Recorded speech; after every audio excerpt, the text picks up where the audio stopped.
Like when I say my brain don't stop, my brain does not stop. Because for me, not only am I responsible, I'm half responsible for what happens in my household. I'm also responsible for at least 350 employees. And do you have 350 employees? Yes, across the board. Between Slutty Vegan, Bar Vegan, the foundation, 350 employees. What? So if Pinky Cole drops the ball, the whole ship could potentially crumble. So I think about those things. So it's not even just the children that came out of my womb. I'm also thinking about the quote unquote family that I have through the business, that how I show up is a reflection of how they can show up to be able to take care of their children. So I can't get lazy, even if I wanted to. My God. You understand what I'm saying? Absolutely. So what kids did for me is it just made me more consistent, right? And made me more soft, because I used to be very clear, very direct. I used to be very militant. But now I'm more understanding and I'm more patient, which I think I needed because I was really hard like a rock, and I'm still hard to a T, but I'm more understanding in the workplace. And I also understand that people will sue you. So you have to be mindful on how you communicate with people, and just really be a leader, you know? So like, again, what I said in the beginning, I am in a transition, and I want you to kind of like put my old interview and this interview right beside each other. Yeah, for sure. I definitely have evolved. You were focused, but not like this. Obviously, like you were focused and like going at it and can intelligently talk about business, but it seems like you've 10x'd since the last conversation we've had. When did you open your second restaurant? What year was that? 2020. 2020. So about 2 years ago. Yeah. How many employees did you have at your first restaurant? My first restaurant, I had probably like 22. So you go from 22 employees to 350 in 2 years. 350. Let me tell you something very interesting. So when I go around my employees, I don't know a lot of them now. And at first I used to feel bad about it because I used to know everybody. Right. But now I'm like, hi, I'm Pinky. What's your name? And I had to also shake that because I used to feel bad. Like, damn, like, I don't even know them. Like, but I realized I'm building an empire. You won't know everybody's name, but as long as you can make an impact on the people who work for you and with you, then you're doing the right thing. But I definitely don't know people that's working for me. So tell me about this layered leadership. Like who's hot? Like, okay, so like from your position of, okay, I interview the person, they come on, I like them. What was that transition? Because I think there are a lot of people that are watching it. Maybe they have their one restaurant, but now it's going to be time to go to the next level. What was that leadership transition like? So it's interesting. So I just promoted my CRO. His name is Jason Crane. I don't even know what CRO is. Chief Revenue Officer. Okay. Chief Revenue Officer. Yes. So I just promoted him to president. And I promoted him to president because I done turned into a D-list celebrity. Okay. So I started doing more interviews and growing the business from the outside. So I had to make a really hard decision. And it was the same decision that I made when I went from one location to 2 and 3. When I used to be in a restaurant flipping burgers and shaking fries and being customer service and HR and all that stuff. And I knew that my business couldn't grow if I was inside of the business. I had to step outside of the business. So after I stepped outside of the business, after location number 2, I was working day to day in the business. I just wasn't so much in the restaurants. But then I got to a place where Slutty Vegan started getting super uber popular, and they wanted to know the genius behind the brand. So guess what happens after that? Interviews. On camera. You're out of the restaurant. Out of the restaurant. Like literally out of the day to day of the restaurant. So I had to play chess. And playing chess was getting the one person in my business that had the mental smarts and the intellectual energy to be able to continue to take my business to the next level internally so that I can grow the business from the outside. And that was Jason Crane, who was my CRO. And now he's my president. And I'm glad I made the decision. Did you develop that in him, or did he already come lit? Well, he came lit. So he has a background. He owned part of Part Pig. He sold his company to his Amazon. He used to work at Google. He's the tech guy, right? So like super smart guy, but he understood business before he came to me. So So when he came on board in 2020, I almost like was grooming him into position. All right, here's the business. He's never been in the restaurant industry.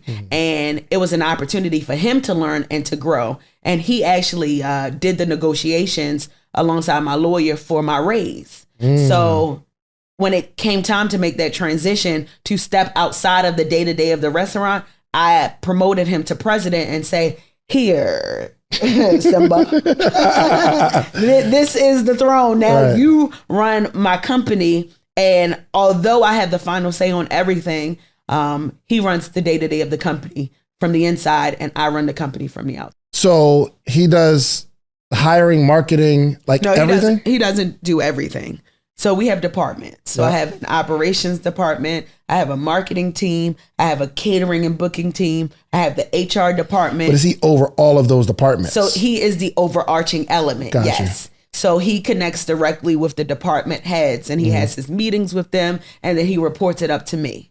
Right. Gotcha. So we have our weeklies, we have our meetings.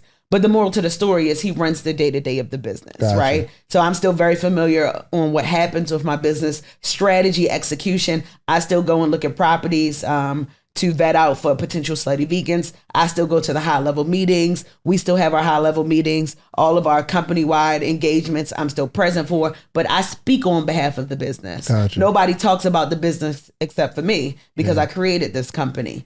And the dynamic works. It's a high level of trust. Well, you have to trust him. So trust is a very fickle thing, right? When we talk about trust in business, I am trusting that the money that I am giving him to run my company is sustainable enough for him to have a adequate level of living so that he is comfortable enough to be able to run my company in a way that he can use his expertise to do a good job. Yeah. Right? People will fail you in life, right? I don't put 100% of my trust in nobody. I don't care who it is, right? But what I do know is that I am trusting that what I am putting him in position to do, then he can get the job done. Now, if he proves that otherwise, then he messed it up on his own. Yeah. But everybody gets the opportunity to have a first chance. Gotcha. And so far, he's been doing a great job. So if, let's say, for instance, I think our eating choices are going to be based on obviously our preference and what makes us happy, right? So while I was doing my vegan thing, I just wasn't happy. I was just mad. Yeah, I was just like, I don't know. I was like complaining a lot, and you know, like when you get something raw, you look at it and you chew it one of the faces like. Like, dang, I want some ranch. What were you eating? Broccoli. Now, I did do, shouts out, I got a couple my partners doing cleanses. Dr. Bobby, his cleanse. Oh, Dr. Bobby is really, it's not easy, but effective nonetheless. D-Herbs, I did D-Herbs cleanse. Okay. Found out I'm just a quitter. But you know what? I love to tell the community about detoxing. When you take the course, before we get into actual food, the first week of the course is about understanding why you're connected to certain foods. Yeah. Right. So a lot of people find when they're detoxing, a lot of those emotions come up where they feel irritable, they feel agitated. That was it. Right. So we can no longer use the foods like carbs to suppress those emotions. So now they're coming up. You're not just detoxing the body, you're detoxing the mind and the spirit as well. Carbs suppress emotion? Carbs have an effect on your emotions? Right. So we talk all about different types of food. So let's talk about cravings for a moment. You have sweet cravings. Yeah. What does that mean? My thing is the body is always talking to you. So if you're a person that's constantly craving sweets, that's tied to emotional trauma. Emotional trauma around depression, emotional trauma around abandonment wounds, attachment wounds, self-nurturing wounds. From sweet cravings? Correct. So what does that do when you eat sweets? It causes a dopamine response in the brain. So if you're feeling down, the first thing you do is eat sweets, right? You crave that and it gives you that pick me up, right? So usually when a person is craving these things over time, they have learned to use these cravings to satisfy an emotional need.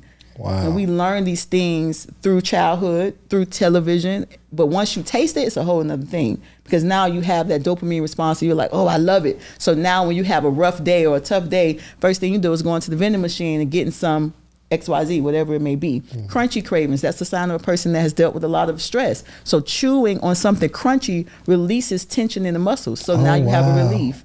Correct. So we help people to understand why they're eating it, not just saying, oh, you should not be eating this. I know people look at us on Instagram and it's like, this, and this is why you shouldn't eat this. But once you actually become a student, you're like, okay, I understand why I'm eating it. I said that I was in a psychiatric ward. Throughout my childhood, I experienced a lot of things. And throughout childhood, I used to eat bread every single day, ball it up and eat it. I used to get in trouble for doing that. Me too. That was a sign of depression. What? That was a sign of depression. And because I thought I just loved bread. Yeah, I would like you ball it up and it just makes it like a dough. It's like pizza bread kind of. You're like, I'm eating pizza. But guess what? That feeling of crunching down on it, eating it, relieves the stress in the body. So it's a soothing mechanism. We have found unhealthy ways of soothing ourselves emotionally. And that's what's leading to this cycle of generational diseases, as we like to say. Got it. Why do I love pasta so much? Same thing. So if it's creamy pasta, it's issues around nurturing, right? So like Alfredo's, maybe you wasn't breastfed as a child, or maybe you dealt with some abandoned wounds from mom or dad, or somebody that was a caregiver in your life. It was always in me. There's not an entrepreneur in my family. Everybody is still working. It was just in me. It was in me. But I was always artsy. So, working with my hands, doing hair, doing music, drawing, so stuff like that. So, but this whole journey, you're still going on music. Music. Right. I want to do music. Actually, one of my good friends in Dallas, Texas, she moved to Atlanta and we would come to Atlanta all the time. So she came and then she came back to Dallas. She was like, if you don't move to Atlanta, I can't be your friend no more. You holding yourself back. Like, you ain't finna do nothing here. Wow. She was like, you need friends like that. When I tell you, not only did she force me, I was like, okay, I'm gonna save up $3,000. I had my little Toyota 3 hubcaps. I love that car. I didn't care. I still drove that car around Atlanta. EJ, one of my good friends who got me to get on this podcast, she was like, if you pull up in that car again, we cannot be friends. You have money now. I would valet it like, don't scratch her. Like, what? Girl, ain't nobody worried about this Toyota. Where your hubcap at? But that's the car I drove to Atlanta. So and what year was this? This was 6 years ago. So I was 25. When was that? 6 years ago. I'm 31 now. So I moved when I was 25. Wow. 5-6 years ago. Your whole life can change. Yeah, but people don't understand. They see me come from, let me finish my story. Yes. Because I got so many thoughts. Go for it. Slow down. Okay. So she was like, if you don't move, I'm not going to be your friend. Right? So her name is Pharaoh, still friends to this day, over a decade. She comes down to Atlanta. She's like, okay, when you reach your $3,000 goal, you're going to move. Mind you, I'm working in a strip club now, hustling, doing hair, working. I got that $3,000, got my car, and that's all I had. So she came back, packed up my car with me and drove, and we got an apartment together here in Atlanta. Wow. That $3,000 was gone in 2 weeks. Welcome to Atlanta. Oh my God. My first time paying bills, being an adult. I'm in my grandmother's house this whole time up until then. I had no bills and I was making so much money in her house. I only paid my cell phone bill. I was traveling, going to Miami, just lit, So I'm sorry, real quick. So you're making a lot of money. Yeah. And the goal is to save $3,000. I just wanted to say, I thought that was a lot. But was the because you were making money, like, were you just like spending it as fast as it came in? Yes. That's what I see from the story. Because it's like, we have to save $3,000, but I'm making a lot of money. I only want to save $3,000. I was buying stuff, okay? You know what I spent most of my money on? Not bags, purses, shoes, designer stuff. I kind of got into that more recently a little bit. Food and travel. I wanted to travel a lot. I was like, I don't want to stay in Dallas. I wanted to go to Miami and LA and all these places I had never been. So I would travel a lot. But that's what I spent my money on. It was gone. Gotcha. And what'd your friend do? What was she doing as a... Music. So she was doing music We both moved to Atlanta to do music together. We were both independent artists. But she was waitressing, working regular jobs. She worked at Nordstrom and, stuff like that. Okay, proceed. Yep. You get your $3,000. You're here. Got my $3,000. I'm here. Was gone in 2 weeks. Had to get a job, and then I ended up working at a hair salon out here. I went around, found some stuff, and then my social media was kind of picking up a little bit because I came from MySpace. Once again, back to my earlier thought. People don't understand. They're like, oh, you're on Instagram. First of all, I've been on Instagram 8 years. Let's start there. It's been almost a decade of Instagram videos. Yeah. But before that, I was more popular on MySpace and Pinterest. So back in the MySpace days, Pinterest. My pictures would go viral on Pinterest. So in the MySpace days, I was on like people's top 8. Or y'all remember that? Oh yeah, for sure. So I'm like, I've been on social media for a long time. It didn't just like one video go viral on Instagram and then that was it. No, I've been on Instagram for almost a decade. So, you know, constantly posting. So yeah, I got out here, started taking my social media more serious. What transferred me to comedy was I would post my music. Like, this song is so good. It would get like 4,000 views. And then I would post a ranting video and it would get like 400,000. I was like, y'all not the music. Edit it, B. Edit it. Let's stay edited. Sorry. Y'all not messing with the music. Sorry, I cuss so much. I'm working on that. But I was like, dang, I thought my music was good. Like, okay. So the people led me into comedy. So and it was just me being myself, ranting about my day, being a waitress, making $15 that day. I remember I still have it. It's a journal diary. And I wrote in it, like, I made $15. I go back and read it. I made $15 today, but that's cool. I know everything's going to be fine. Some of the pages are wet because I was crying and writing. Wow. Like there's watermarks on the pages, but yeah, I wasn't making no money, you know, so that's where it started. And then I moved to Instagram and the people pushed me into comedy because I just looked at the views. If this is what y'all want, I'm being myself anyway. Let me keep telling y'all about my day. Yeah. And it just turned into comedy videos and then skits. And, you know, now I'm a comedian based off of that. Right. Just following that, you know, lane. Your original brand on social media, was it intentional to be music? Like, yo, I'm just going to put my songs out there. Intentional. I had a whole album on iTunes. As soon as I started popping, I was like, take this down. So no one can hear this. Not a soul. People still DM me. Like, I'm like, girl, I'm about to block you. That is the past. That album is gone, sweetie. So put music up and then ranting videos. Yeah. Were the ranting videos funny or it was like just voicing my frustration? Funny. I mean, I guess I wasn't intentional about the funny though. I was just being myself. So once again, that class clown thing, telling a story in a comedic way, I guess. Y'all, today I was at work and oh my God, this white boy walked up to me and was like, you know, whatever happened, I would just say it in such a funny way. And I would read the comments. I'm like, dang, this is what y'all want. I'm going to keep telling y'all about my day. I'm going to keep ranting. I started at the beginning of when people were making videos. Because at first Instagram, y'all know it was just pictures. Yeah. Once the videos started popping, you know, I made videos. I became a producer because I had to put myself in position as an actress, as a poet, as an artist, as an influencer. I had to put myself in position. And that's why I asked you, do you call yourself a producer? Because when I think about producing, I've been producing. Producing just means you're the person putting stuff together. I'm hiring this person. I'm bringing on this team. I'm bringing in this camera. I'm putting on this light. I'm finding the location. I'm finding the talent. That's I've been doing that. When I did the Arsenio Hall show, I did a poem called Average Black Girl, which most of us know went super viral. When I saw the power of video and how viral it went, I said, oh, okay, so I need to put my next poem on video. I remember going to Bankhead. I was on the corner of Bankhead with one camera. My girlfriend, Tequila Whitfield, I said, Tequila, I want to put myself on tape. I want to produce this. I didn't even say produce. I want to just put this video on tape for my poem, Dear Black Man. We went, took our camera, no mic, went to a random corner in Bankhead. I saw this cool mural behind me. I did this poem on the corner called Dear Black Man. All these men were pulling up, watching me do this poem. They ended up getting in my video at the end. And I think that was back in 2014. That video with one camera, no light, no sound, got 172,000 views back then. That's a lot. I've been producing. I've been putting myself in position. That's the only way it's going to work. When I think about the little girl who was an extra watching Curtis eat the donut and wanting to be the star, I realize the only way I'm going to be the star on my terms is if I produce it. That's a fact. That's Still doing that. Not going to stop. I love it. I want to get a little into our relationship. So I forgot what I was doing.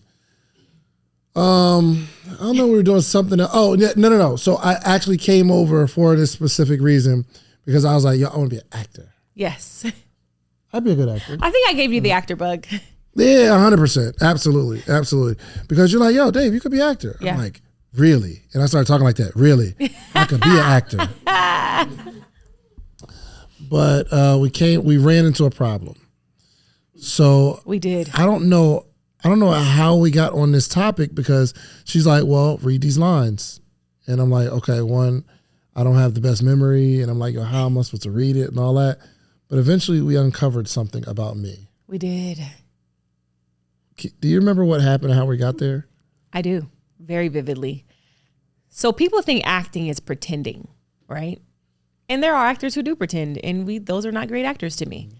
I think the greatest actors are the actors who operate from a spirit of truth and a comfortability in being naked. And when I say being naked, being stripped of fear, trauma, doubt, guilt, inhibitions, all of that. You're just freely naked. I'm willing to bear all my flaws and all of that on the screen. Those are the best actors. So when I gave you the lines, you did the lines and it was kind of surface level. It wasn't coming from a real place. It wasn't coming from a place of truth. So I said, we can't start with the lines. We have to start with the truth. We have to start with your emotions. Where are you at emotionally? And what we discovered was you have some emotional walls that are just up. You're hard to get through. Like you're not an emotionally available person. You're not available emotionally. And I wanted to do some specific exercises with you to break down these walls that you've built around your emotions, around your core. Because I think that not only would it make you a great actor, but it makes you a better person. Everyone who knows me, even if you just have a mere acquaintance with me, like I operate from a spirit of truth. It is what it is when you see me. I am online, how I am in person. I may say some stuff that's going to rub you the wrong way. We all know this, but it's from a spirit of truth, right? And most people don't operate that way, which I think makes me a great actor. It makes me a great poet. It makes me a great speaker because I operate from this spirit of I have done so much self-work of reading myself and working on trauma, fear, doubt, shame, guilt, feelings of unworthiness, feelings of undeservingness. I'm able to operate from this truthful place now where it's like, what you got to throw at me? Oh, personal question. So you've had some people that you've worked with or kind of like your employees that you thought were going to be, let me ask you, is your original team of people that you felt you were going to build your business with, are they still around? Yes. All of them? The core ones, yes. The very core. Yeah. So my oldest employee is still with me. Her name is Angel. She started as an intern. And then I hired her as the social media intern. Then I hired her as my assistant. And now she's the business manager of the entire company. Oh, wow. She knows every single password. She knows everything. She is the vault of the business. And then Maisha is the second oldest employee that I have. She is the operational guru of my business. So they are my left brain and my right brain, and they have been with me since the very beginning. And then Jason came on in 2020. And then I have a couple people. Shout out to Rue. Shout out to Tanya, my people who have been on the ground. And every single one of them that have been here with me from the beginning, all have elevated and are now running my company. Got you. So the moral to the story is all of the people that went hard for me, I now go hard for them. Yeah. They were loyal to me. I am now loyal to them. All of them have phantom equity in my company. All of them are making high salaries in my business and are able to continue to grow because they showed up and showed their dedication to the business. I love it. I love it. You also, which I guess it makes sense now because you're about to almost revitalize a magazine. Yes. Jet, right? Jet Magazine, which I remember being a kid watching it, like having that Jet Magazine on the kitchen table, right? And it just kind of, I don't know, just kind of just dwindled with the internet, I suppose. How did this come about? So one thing about Pinky Co, I'm going to shoot my shot. And you don't have to just shoot your shot in the DMs, okay? I went to Essence Festival. And did Richard have anything to do with this? Rich, no. So I went to Essence Festival. And I met the president of Jet. I don't know who introduced me to him. And I met the president of Jet and I walked up to him. So they still have a magazine? Yeah, but they're bringing it back. Gotcha. So they're doing a whole revamp, right? And I pitched the idea to him. I said, hey, you should make me Jet Beauty of the Week. But this time we'll say Jet Beauty and Brains of the Week. I had this whole idea. Like I had this whole pitch. I just walked up to him in real time. Right? He was like, let's talk. He was like, I love that. Let's talk. Because he was telling me how they're bringing Jet back and blah, blah, blah, blah. So he called me a couple of weeks later. He said, I like your idea. Let's do it. And what we'll do is we'll do a whole magazine. And the magazine, you'll be the cover and you'll be Jet Beauty of the Week. And all of the contents in the magazine, you will be the content of the magazine. All things Pinky Cole, slutty vegan brand. Dang. Yes. So this is a limited edition print. We're printing 10,000 copies. Wow. And it will be in stores, limited stores.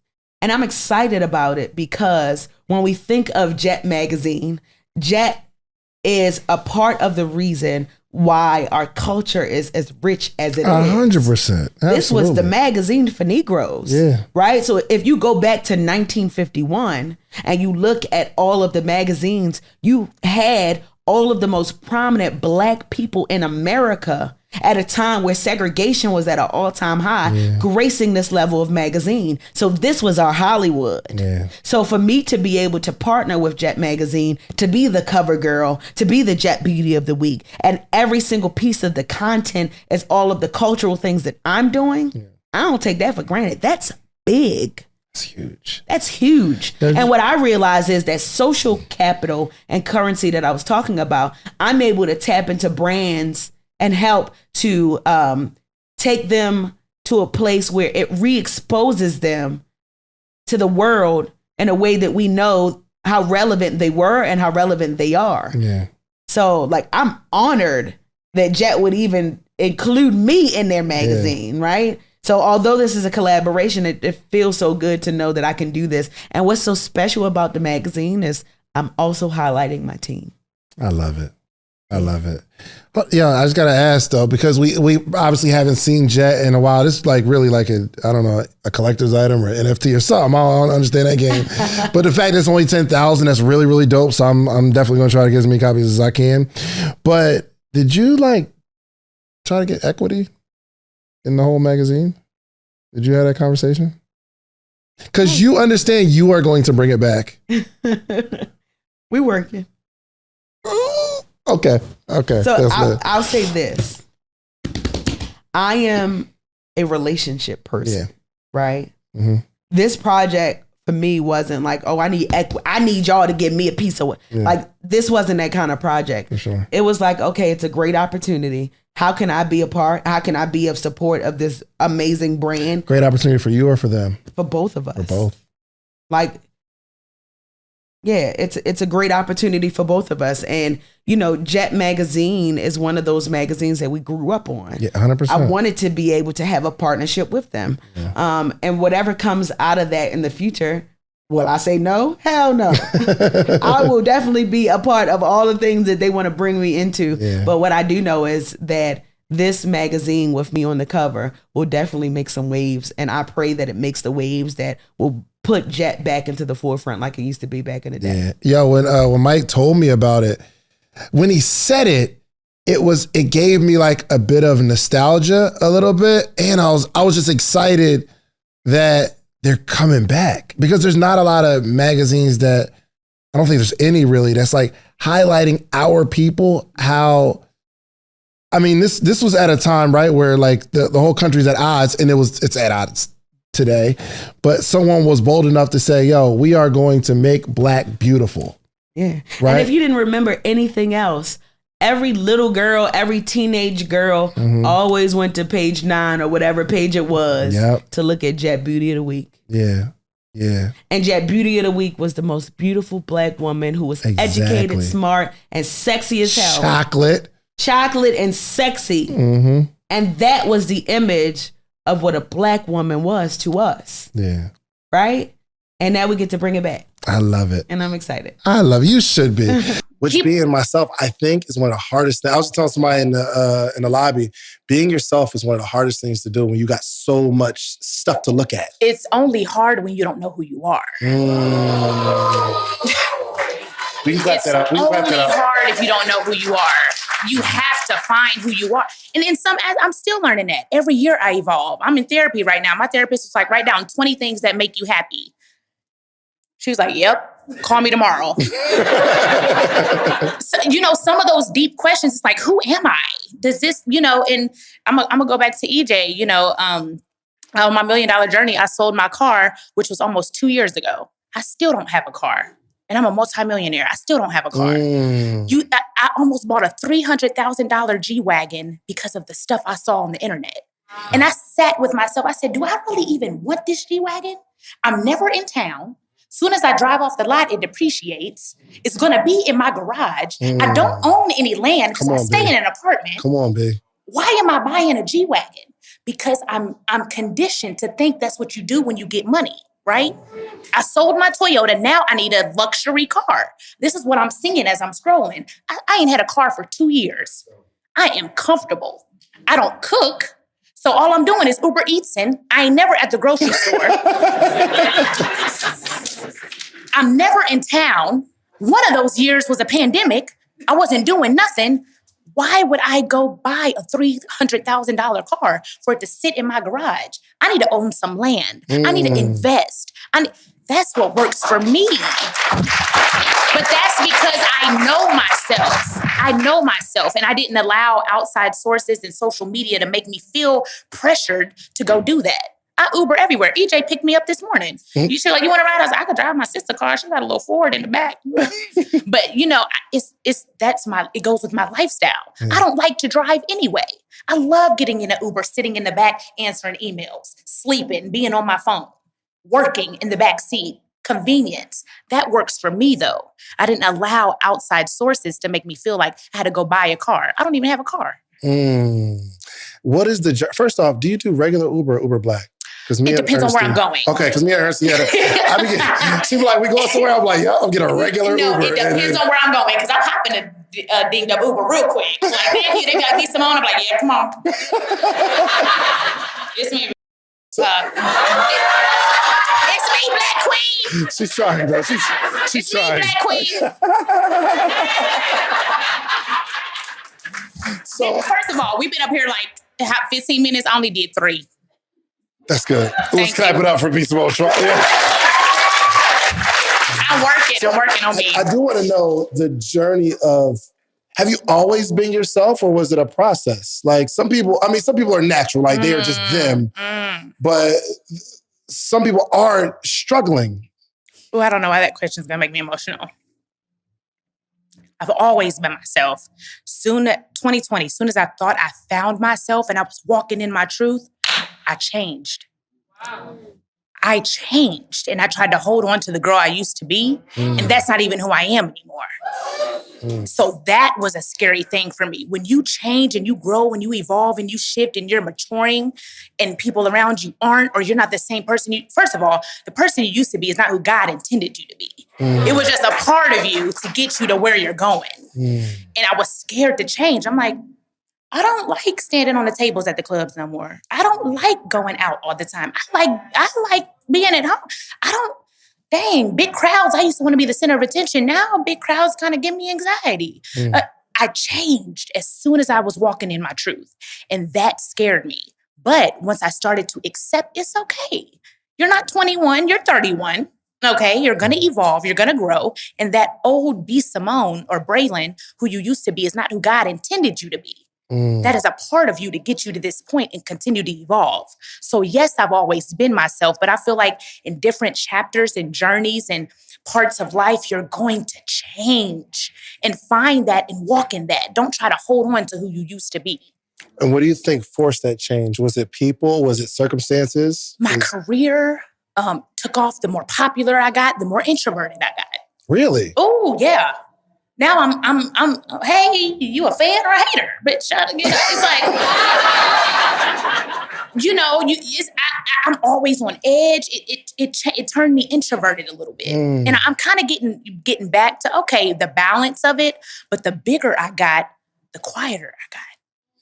I'm like, well, that's not what got me big. My personality. This is what made me who I.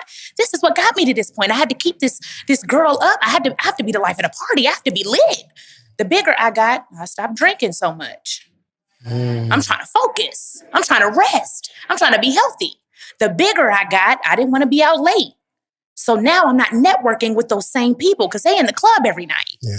The bigger, I changed the bigger I got, and it scared me because I felt like I had to do those same things because that's what got me to this point. But I'm just on a different chapter. For sure. I'm on a different path. I'm evolving, and that's okay too. Yeah. So I challenge you guys to embrace the new you. Don't be scared of it.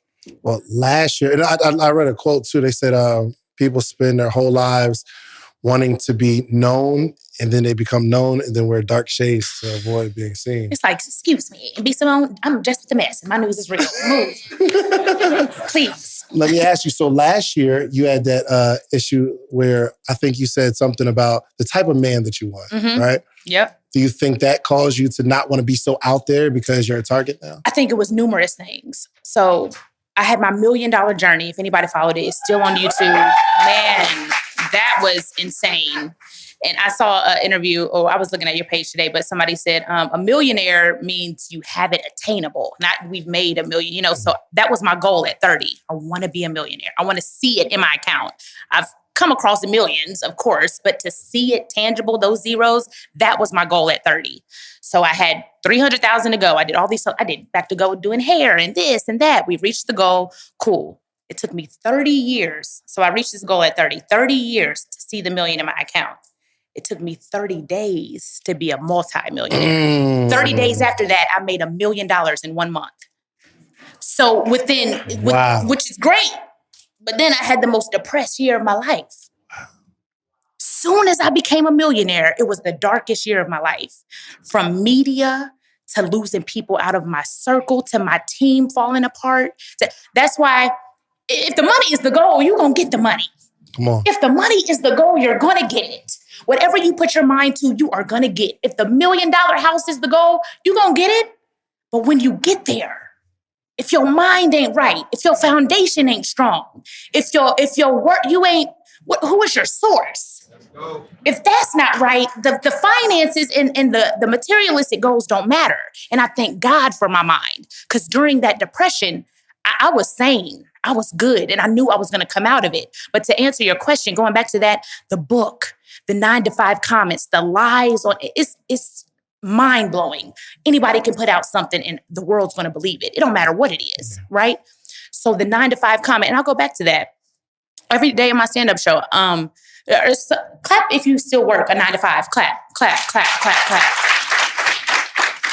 I'm gonna tell y'all exactly my comment for those that don't know. I said I would never date a man with the 9 to 5 at this stage of my life. I don't want to date a guy at Foot Locker. I made a joke, right? And at my stand-up show, I end my show with this now. I'm on tour with Martin Lawrence, arena of 30,000 people. I end my show with this. And this is how God uses purpose. God will embarrass you to use you. Watch. Come on. Watch. Baby. This is purpose. Listen. He will embarrass. I was so embarrassed. Oh, they're not understanding me. They're not this. They're not that. I get up on that stage. I say, in the arena, clap if you heard my 9 to 5 comment. Yeah, we heard it. Clap if you have a 9 to 5 in here. And they clapping. I said, y'all are some of the hardest working citizens in the nation. You get up, you go to work, you take the kids to school, you clocking in to a job you probably don't give a damn about. You got other hopes and dreams and all. You work so hard. I had a 9 to 5 listing 3 years ago. And then I say, clap if you would love to be there the next 50 years. The arena, I'm talking 30, gets quiet. It goes from almost 100% of people to about 20%. I said, okay, if you would love to be there the next 50 years, I ain't talking to you. God bless you. Let me talk to these people that are going into this job every single day. You depressed, you got anxiety, you taking it out on yourself, your kids, your mom, your dad, because you don't want to be there. God has planted a seed in your heart. He has given you purpose. And until you find that, you lost. Find that. You want to be a doctor. You want to be a lawyer. You want to open up your own daycare center. You want to have your own boutique, but you're too scared to do it and step out on faith. So no, I'm not going to date a man who sees me living my dream every day and he's at a desk and he can't walk in his purpose. What is your purpose? What is your purpose? If you are at your 9 to 5 and you feel like that's your purpose and you are walking in that, that is beautiful.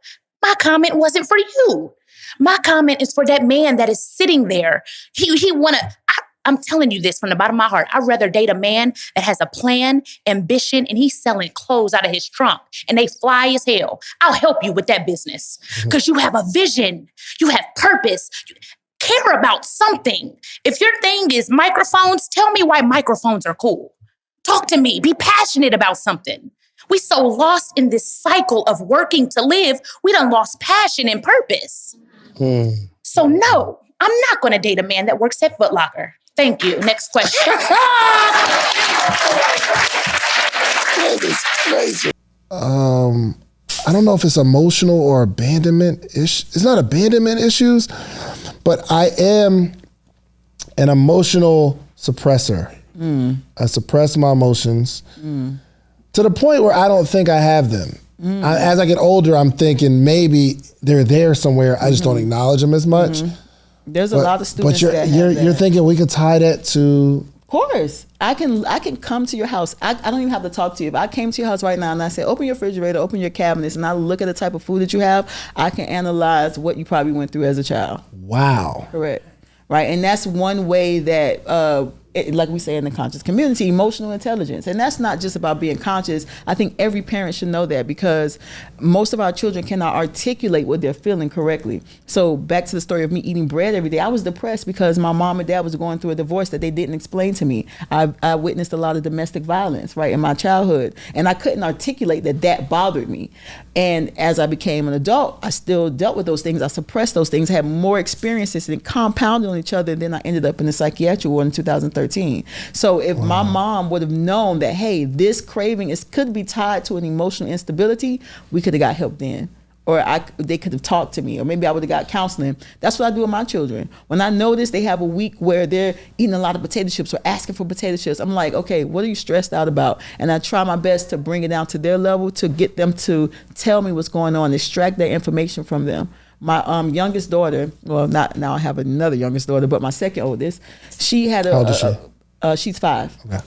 When she was 4, she had a period where she would just want waffles all day, every day. And I'm like, what is going on? So I started doing some therapeutic work with her, and I started talking to her, and to find out, she said, you know what? I am the youngest at the time daughter, and I feel like I'm not being heard. She always had to shout what she needed. She always felt like, hey, I got to fight for my spot in the family. And I found that out just by noticing she loved to eat pancakes and waffles for like a week straight. She would just eat that. And I started a conversation with her, and it came to find out that was what she was dealing with. So now I can properly help her manage those emotions and not continue to use the food to suppress them. God, hold on. You let your kids eat waffles and chips and stuff? Well, I try not to be the food police, right? So, birthday parties and things like that, they do have opportunity to eat it as long as it's vegan. Oh, God, as long as it's vegan. Gotcha. Correct. How old are your kids? I have a 10-year-old, an 8-year-old, 5, 3, and 9 months. Oh, gotcha. Hey, that 10-year-old, when they go to school now, hey. And that's one of the things that we've done. We've taken them out of the school system. Oh, really? I was about to say, because they friend definitely got some cookies or something for them. That happens, and they're inching to get in there. So we're working out ways to like balance that, because I don't want them to ever feel like, they were sheltered from certain things or held back from certain things. So that's not good either. Yeah. So I try to do my best to allow them to explore, but make sure that they understand who they are. Right, my children will be the one. We stopped getting invited to outings with our family, because when we would go to non-vegan restaurants, my children would be like, this leads to high blood pressure. You shouldn't be eating that, Grandma. So they stopped inviting us. They don't even invite us anymore. I'm like, okay, I saw y'all went here. Why y'all didn't invite us? Because we don't got time for your children to be telling us. So we do our best to indoctrinate our children with this mindset. Okay, let's go devil's advocate. On the other side, what are some harmful effects of maybe raising your children to be vegan? 1000% want you to know that you can be unhealthy on any diet. You have to understand how to read the face, eyes, and tongue. Don't just go into this and be like, oh, I'm vegan. We did that when I first went vegan. We were carboholics. We took the meat off, but we kept everything else. We kept the white rice. We kept the bleached white flour. We kept going to places that weren't vegan, just not getting the meat. I done met some fat vegans, and I don't believe you. It's like, nah, bruh, there ain't no way, because you've been on this journey for 3 years now, and ain't no change. I hadn't seen that. So I went through that, and I started to become anemic because I was not getting the nutrients properly. So I, number one, say you have to realize veganism today has been commercialized, right? So you want to make sure that you're balancing your plate. Protein, carbs, and fat is the foundation. Nutrient-dense protein, carbs, and fat. If you don't know anything else, you need to make sure every single day you have a source of protein, a source of carbohydrates, and a source of fat. What's an example of a fat that you eat? Avocado. That's the easiest one. Easiest to find. Avocado, chia seeds, flax seeds. That's fat? Yeah, those are fat. Correct. Interesting. So those are very, very common ones that you can find easily. But then once we get to that point, you may say, hey, like you said, I'm on this diet. I'm still not, I don't even like to say diet because it has diet in it, but I'm on this nutritional plan and I'm still not reaping the benefits. Next thing I want to do is read your face, eyes, and tongue, because through face mapping, we can tell what's going on inside the body, right? David Shands, when you were in your mother's womb, you were one undifferentiated cell. That's still your ancestry. So everything in your body is connected. As you grew in your mother's womb, you grew a head, you grew a leg, you grew arms. So everything is still connected. So when we look at the face, the top of the forehead here is connected to the colon. So if somebody's dealing with a lot of wrinkles or whiteheads or blackheads here, I could say, hey, there's some issues with the colon. You need to increase your insoluble fiber. Let me see, Joe. It was a real It's this exercise moment. where we hold hands and we make eye contact, because eye contact is confidence and it's connectedness, and my job is to say, who are you? And you say, I am such and such, and I keep asking you, and each time your answer has to be different. And then I say, who do you pretend to be? And that's where people get stuck, because they're like, I'm like, no, let's go, let's talk about it. Who do you pretend to be? And the questions and the answers that generally come out are, I pretend to be strong when I'm really not. I pretend to be confident. I pretend to be smarter than what I am. I pretend that the divorce didn't bother me. And like for you, it was like there was nothing. It was a wall. I'm like, so Dave, you don't just never pretend to be nothing. Come on, sir. Yeah. So like the wall is it's still there, because I didn't go. Because you didn't come back. I didn't go back. That was 3 years ago, Dave. Yeah, for sure. We need to get back that round 2. exercise. Because she's like, yo, when's the last time you cried? And I'm like, I don't know. And I think you're asking like, yo, what about when my father passed away? And I was like, yeah. But I answer it like that. Yeah. I think I cried once. It's like you're not affected. Yeah. We're going to get back to you on this, because we got to get a part 2 going, because I need you to be affected. Here's my thing. I'm not sure if it protects me not being affected. You think it does? It does. Because when something happens negative, I'm not hurt. It doesn't hurt me. Or like in a sad moment, I don't go that low into being sad or depressed. Yeah. It protects me from even feeling away. Yeah. But even when things are going great and I have the biggest accomplishment of my life, You're like, oh, that's great. I can't go that high either. Yeah. So it protects me in a sense of I'll never get so low where I'm hurt. Yeah. But it's not good for the people around me, because there are certain places I cannot go emotionally with my wife. Yeah. Or your friends. Or my friends. Let me give you this example. When you were at my house that day. So, and this may be in another time, I can't remember, but you were at my house one time. It may have been this day. And I told you something very deep, and I was crying. I was like, I just cannot believe this, Dave. Like, no, this really is affecting me. And you were like, It wasn't that I bad. swear, it was a head bad. nod.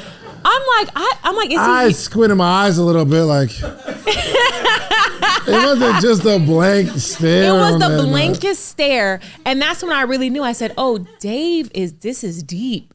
You can't even be affected for somebody else's trauma." What I told you was deep, and you were like it's like it didn't affect you at all. I'm like, is Dave human?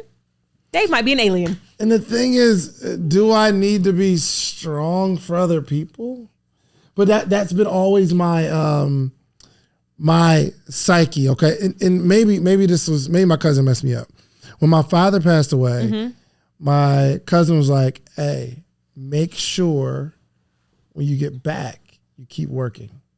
Okay. So after, your father passed, like go, be with your family, like let it affect you, but when you get back to work. Keep busy. And that was This advice someone gave you. Yes. Okay. And it helped me because I keep my mind off it and we just keep going. Yeah. We keep going. I did cry. I felt for a moment, but I didn't let it drag me down. So when like there's a tragedy or someone passes, I feel like, so that you feel like there's somebody there, I can be strong for you. But I'm realizing that that's not the best way to operate. Well, sometimes I don't need you to be strong for me. Sometimes someone doesn't want you to be strong for them. Sometimes they just want you to hold them.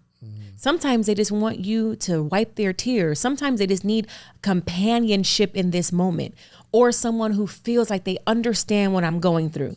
I was talking to a friend the other day. It's like when I tell you my problems, which I rarely do, when I vent to you, I'm not looking for you to be the solution. I already actually, most of the time, we already know the solution. I just need you to be here and be present and feel with me. That's all I need. And that's how all some of us need in that moment. I don't need you to find the answers or be strong. Hell, I actually might need you to be weak with me in this moment.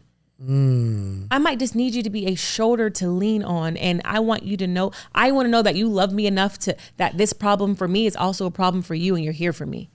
And that does make you feel better. And that makes me feel better. If I'm going through something and it's uncomfortable talking to someone that can't relate to the thing that you're going through. But when you can relate, it's like, yo, me too. Me too. Yeah. Man. Well, when you're talking to a brick wall, you're like, okay. Let's not refer to me as the brick wall, okay? But yes, that is one thing that I struggle with. Like I do dread the day that, you know, one of my children, you know, get their heart broke or something like that. And I can't reach that high emotionally. I can't get there with you. And you know, and the person that's going through it can feel that he can't be there with me. I can be there. Yeah. But I'm not there. I can't feel it. And really this whole process was interesting because I thought acting was about learning the lines and saying it good. No. Acting is about being. It's about telling the truth of the story. The reason why we buy so much real estate is because we bring in a lot of revenue outside of just the business. And just as fast as you can get money, you can spend it. Yeah. So our savings is to buy property because we know that we put money into the property, it'll get more money than just sitting in the bank. 100%. And then we can't touch it to spend it. Yeah. So we know that we got our little savings plan. We call our houses our little rainy day funds. So as we continue to grow, every single time we do a speaking engagement, we buy property. Every single time. And we call it patient capital because there's going to be one day where all of the houses will pay for the life where we don't even have to, like we ain't relying on Slutty Vegan or Big Days. We ain't relying on nothing else. It's the real estate that will really create that true generational wealth that we want. And we just buy properties. When we see a good property, we buy it. Let me ask you, does the stuff that you do outside of Slutty Vegan financially, is that like, how does it stack up against the money that you make from Slutty Vegan? Like, is it like rivaling it? Are you seeing outside the brand pays more than the... You've been asking a lot of questions. It's my job. So I'll tell you the truth because I'm totally transparent.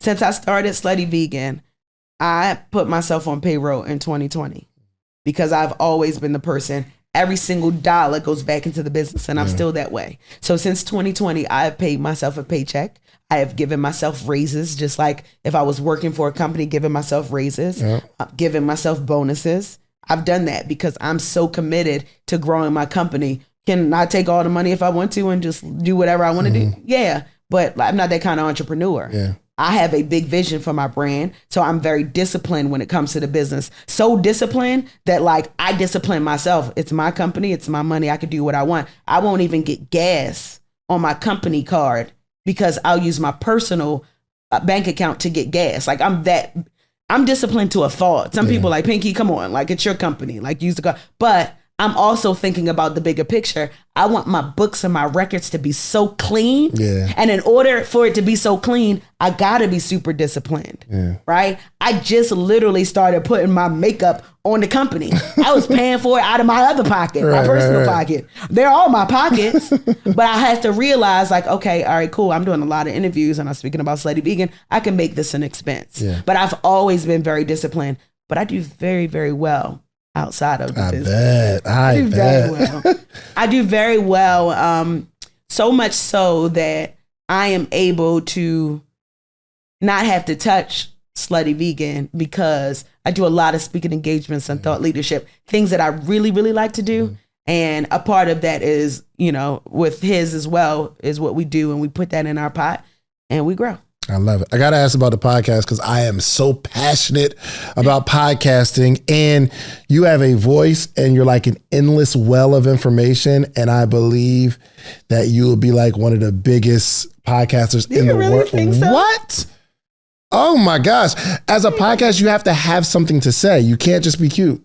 You can't even just have the receipts. So some people, they're good at building a business, but they can't really talk about it. Yeah. It's hard for them to explain how they did what they did. Right. And then there's some people who don't have any receipts, but they just talk really, really good and they sound good on a microphone, but you have a unique blend of both. So, you know what I'm thinking about? Talk to me. I'm thinking about the Pinky Cole show, TV show. Like a daytime talk show. Let me not disrespect you with a podcast. Yo. Podcast is still on the list, but I admire Oprah, right? I admire her because of her story and what she represents. And as I maneuver in my career and my journey, right, I studied what she's done to get to where she is. And while I clearly don't do everything that she's done, I look at a lot of what she's done to get successful, and I model my career and what I want, and I create my own blueprint at the same time. Gotcha. But I always wanted a TV show. Yeah. I always wanted my own show. Since you produce shows. Yeah. I remember that. I am a television producer. Yeah. By heart. That's what I love to do. So I want to be able to have my own TV show. And I want the kind of show where like, it's a feel-good show where like, I'm showing ordinary people doing extraordinary things. Yeah. That's the kind of show that I want. That'll be dope. Yeah. Let me help you. I just want to be able to tell my friends I'm helping Pinky Cole. Let's do it. Okay, I don't need no money. I don't need nothing. Podcast business, so I mean, like, if anybody's going to help me, it needs to be you. Absolutely. I just want to be a part of this greatness because I feel like you got some stuff that Oprah didn't have when she was starting out. Thank you. Like, seriously. So, like, I just want to be a part of history. That's all. So, can I ask you a question? Please. From the outside looking in, when you think of me, right, as an entrepreneur who has influence, because I'm not an influencer, right? I'm an entrepreneur. You for sure are. I'm an entrepreneur who has influence. Yes, okay, I feel that. There's a difference. An author, a philanthropist, an entrepreneur. When you think of the impact, if you were describing me to a sea full of people and the impact, I'm curious to know what you would say. Fearless. I got one word for you, fearless. Thank you. That's it. Like it's almost like you have an idea and you go at it. And there's not even a shadow of a doubt if it's going to work or not. And that's fearless. So when you walked in here and you was like, yo, I like this. And he was like, yo, it's not that I like it because I like it, but I'm thinking I'm going to buy a building and I'm going to do this. Yeah. And there's no doubt in my mind that you're going to do it because you are just fearless. I don't know if I'd have went up to Jet Magazine and said, hey, what about this part? I don't know. I don't know. So that's one thing I admire. That if I had to do like a 20-minute TED Talk on you, it would be fearless. And I would have a case of how you're so fearless. Because you are what you eat ultimately, right? And once I started to detox, I was able to take control of my anxiety. I used to wake up and have panic attacks. I used to have panic attacks in my sleep. I stopped having those, right? Once I started to, even with going vegan, I was still having it. But when I added in that element of following the circadian rhythm, wake up in the morning, breaking my fast for the detox instead of loading in on all these carbs and things like that. Once I added in that element of detoxification, weight loss, that's when a lot of things changed. And I said, whoa, this is real. 2017, I had a post go viral of some vegan oxtails I made. Woo! Made some vegan oxtails. I made them. They didn't taste good. I'm gonna just be real. They didn't taste good. The beauty of the internet. They just see it look good, so let's go viral. It did go viral. But the mac and cheese and everything I made, everything else was good. It was my first time making vegan oxtails. We definitely perfected it now. But that went viral. And I said, you know what? I've been in business before. I'm going to definitely utilize this situation to start a business. And that's how Surviving Vegan got birthed. The very first detox we did, 2017, we had hundreds of people do it. People were coming back telling me, I lost 20 pounds in 10 days. One lady said I came off my high blood pressure medication. One lady said I'm no longer pre-diabetic. I was totally flabbergasted. I'm like, this is doing this for other people? I know what it did for me. When I saw it do that for other people, that's when I said, okay, this is a mission. I'm ready. I'm ready to do it. I want to help as many people as I can. To this day, we've helped 100,000 people lose 1 million pounds. Wow. We can clap that up. That's good. So you didn't really know like the health powers of vegan. It was just, it seemed like the right thing to do based on the information that you're gathering at this point, right? That's how it started. Veganism, is that a religion? It seems like it sometimes. I think somebody, maybe I was reading on the internet or something like that. It's not a religion. It's not to my knowledge. It is not a recognized religion. But it seems like it because once you become a vegan, then you got the alkaline vegans who's telling you bad for eating broccoli and cauliflower. Then you got the regular vegans who's telling you, hey, you bad for being alkaline. Who you think you are following this? That doesn't really work. This is for the animals. Then you got raw vegans who's saying all of y'all is messed up. You need to be eating raw vegans. And then you have liquid raw vegans, and then you have breatharians. So, what? Hold on.